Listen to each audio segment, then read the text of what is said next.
Hey everyone, welcome back to another Vic's Math Corner video. Today's concept is the y-intercept. So you may be pleased to learn that determining the y-intercept is actually a lot simpler than calculating slope. Now there are two definitions you can use for the y-intercept, one that's a little more complicated and one that's a lot simpler. So let me start with the more complicated one. You can think of the y-intercept as the point.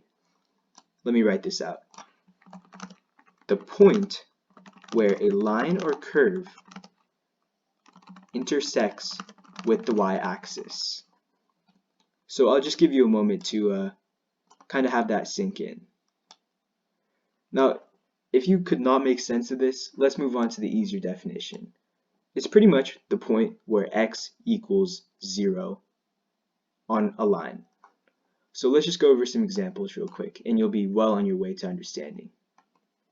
Here in this example, we see that x equals 0, or the y-axis, is shown right here. It's this vertical line that I'm running my cursor along.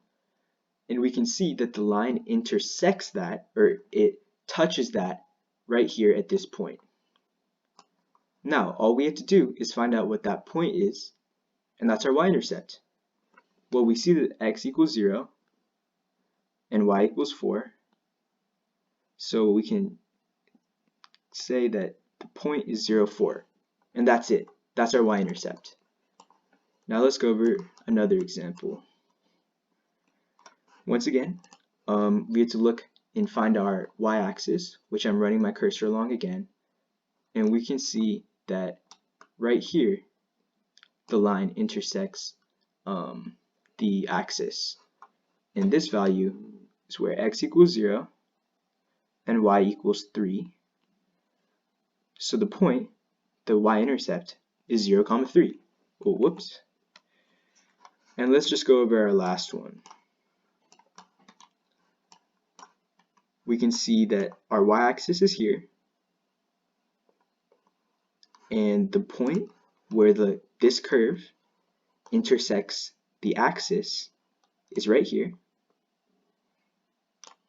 And so x equals 0, y equals 3, so the point is 0, 3. Now there are a couple of things you can that have to be said about this.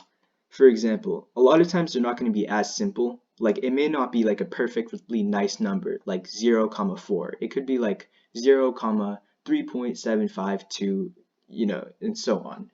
It just so happened that these examples had very nice integers.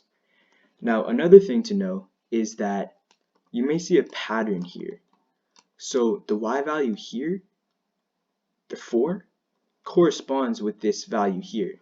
Is that a coincidence? Well, let's check the other examples. This value here is the same as this. And the y value for this is the same as this plus 3 right here. So you may see a pattern here. When given the form y equals mx plus b, the y-intercept is b. Now, in the last video, if you watched it, we saw that m is equal to the slope. So now we actually have all the components of a linear equation. We have y and x, which are the variables. We have m, which is slope. And we have b, which is the y-intercept, which I'll abbreviate as y-int. So that's it. Thanks for watching the video, and please be sure to check out other videos on my channel. Thank you. Bye.